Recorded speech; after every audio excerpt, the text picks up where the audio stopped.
સાત્વિક રેસીપીની video સિરીઝમાં આપ સૌનું હાર્દિક સ્વાગત છે. કલ્પવૃક્ષ પરિવારને ભાવથી જય સ્વામિનારાયણ, જય શ્રી કૃષ્ણ, જય સિયારામ, હર હર મહાદેવ, રાધે રાધે. ભક્તો, ચોમાસાની ઋતુ ચાલે છે અને આ ઋતુની અંદર વધારે માત્રામાં મકાઈ થતી હોય છે. બજારમાં પણ મળી રહે છે અને સાથે સાથે હાઈવેની બંને બાજુએ જ્યારે આપણે નીકળતા હોઈએ ત્યારે મકાઈના સ્ટોલ ખુલ્લા હોય છે. મકાઈ મસ્ત તો ઘણી બધી રીતે ખાતા હોઈએ છીએ. મકાઈનો ચેવડો બનતો હોય છે, મકાઈ શેકીને ખાતા હોઈએ છીએ. પણ મારી ફેવરિટ એક વસ્તુ એવી છે કે જે મકાઈમાંથી જ બને છે. તમે બધાએ કદાચ એના વિશે સાંભળ્યું પણ નહીં હોય અને ક્યારેય કદાચ ખાધું પણ નહીં હોય. પણ આજના દિવસે આપણે આજે શેર કરવાના છીએ મકાઈ પોહાની સુંદર સ્વાદિષ્ટ રેસીપી. ખૂબ જ ઝડપથી બની જાય છે. હા, તમે બટેકા પોહા ખાધા હશે, તમે ટામેટા પોહા ખાધા હશે, ન ખાધા હોય તો આપણી ચેનલ ઉપર અવેલેબલ છે, અવશ્ય વિડીયો જોઈ લેજો.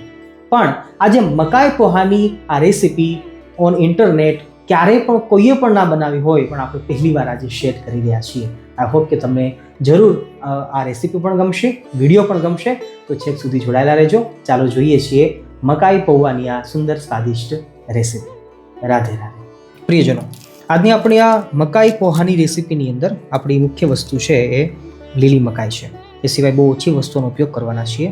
લીલા ધાણા નાખીશું, 2 ટામેટાનો ઉપયોગ કરવાના છીએ.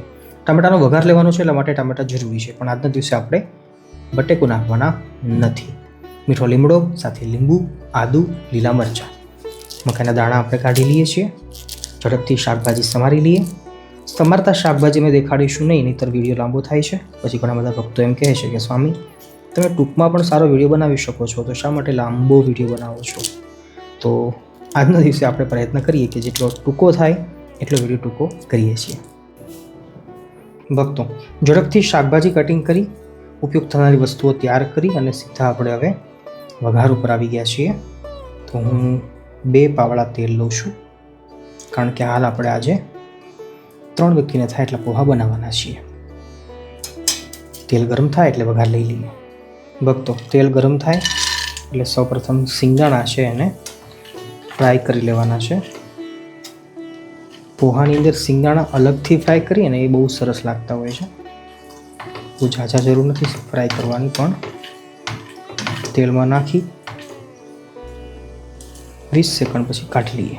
હવે ગરમ ગરમ તેલમાં રાઈ ફોડી લઈએ.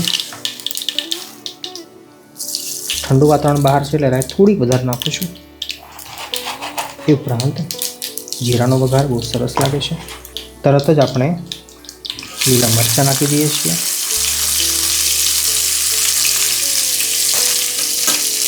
આદુ નાખીએ છીએ. મીઠો લીમડો કેમ ભૂલાય. હવે આવી ગઈ છે આપણી મેઇન વસ્તુ. ટામેટા પહેલાં આપણે નાખવાનું છે મકાઈ. લીલી મકાઈ છે ને પાકતા થોડો વધારે ટાઈમ લાગે છે, એટલે આપણે ટામેટા પહેલાં મકાઈને પકાવી લઈએ. ગેસની ફ્લેમ આપણે ધીમી રાખી છે. તેલ સાથે તરત જ સંયોજન થશે એટલે લીલી મકાઈના દાણા છે એ પાકવા લાગશે. ઠીક ભક્તો, આ બાજુ આપણી લીલી મકાઈ છે એ પાકી રહી છે ને ત્યાં સુધીમાં આપણે પૌવાનું માપ જોઈ લઈએ. તો અમે એક વ્યક્તિ દીઠ 2 મુઠ્ઠી પૌવા યુઝ્યુઅલી લેતા હોઈએ છીએ. તમે તમારી રીતે જોઈ લેજો. તો હાલ હું 3 વ્યક્તિ માટે 6 મુઠ્ઠી પૌવા લઈ રહ્યો છું. અને હવે પૌવાને સંપૂર્ણ પાણીમાં પલાળી અને ધોવાના છે. ચોખ્ખા પાણીથી પૌવાને ધોઈએ, 2, 3, 5 સેકન્ડ સુધી રાખીએ તો જ એનો મેલ છે જતો હોય છે. ભક્તો, પૌવાના માપને ધ્યાનમાં રાખીને આપણે ગોળનું પાણી તૈયાર કર્યું છે અને આ પાણીનો ઉપયોગ આપણે પૌવાને ધોયા પછી તરત જ કરવાનો છે. ભક્તો, ધોયેલા પૌવા છે ફટાફટ પાણી કાઢી નાખીએ તો જો આવી રીતે ખીલા ખીલા બનતા હોય છે. અને હજી આને રેસ્ટ આપવાનો છે, ત્યાં સુધી આપણી મકાઈ પાકી જશે. પણ પહેલાં આવી રીતે નમક નાખી દઈશું પૌવાની સાઇઝ પ્રમાણે, પૌવાના માપ પ્રમાણે. અને જોડે જોડે ગોળવાળું જે આપણું પાણી બનાવ્યું છે, તો પૌવાની અંદર મીઠાશ અને ખારાશ બંને પહોંચી જશે. સારી રીતે ચલાવી લઈએ અને પછી આને રેસ્ટ કરવા માટે મૂકી દઈએ. અને આ બાજુ આપણા મકાઈ છે આપણે એને ચેક કરી લઈએ. પૌવાને ધોયા પછી આપણે પાકતી આપણી જે મકાઈ છે જોઈએ છીએ તો દાણા ફૂલી ગયા છે, મતલબ કે દાણા પાકી ગયા છે. સુગંધ બહુ સરસ આવી રહી છે. નમક આપણે નાખી રહ્યા છીએ મકાઈ પૂરતું જ, ઝાઝું નહીં નાખશો. કારણ કે પૌવામાં આપણે નમક નાખી દીધું છે. સારી રીતે ચલાવી લો અને ફક્ત 20 સેકન્ડ આપી દઈશું તો મકાઈ નમક પી લેશે. અને હવે આપણા જે ટામેટાં છે એને નાખી દઈએ છીએ. હવે થોડીક હળદર નાખી દઈએ જેથી પૌવા છે પીળા થઈ જાય આપણા.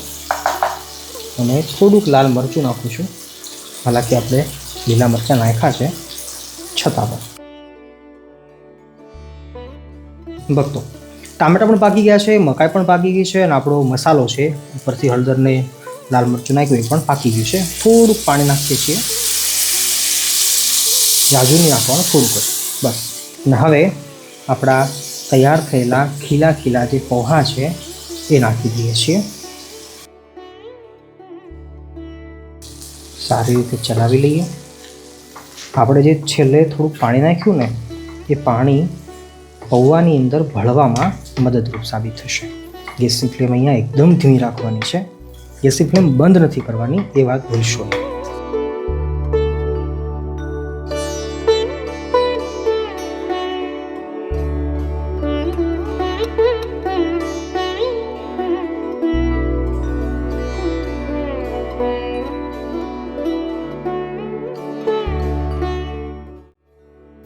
ભક્તો, સારી રીતે ચલાવીને જોઈએ છીએ તો પૌવા આપણા એકદમ ખુલ્લા છૂટા તૈયાર થઈ ગયા છે.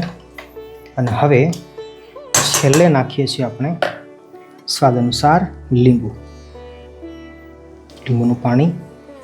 સારી રીતે પર ચલાવી લઈએ. હજી ગેસની ફ્લેમ ચાલુ જ છે, હજી બંધ નથી કરવાની.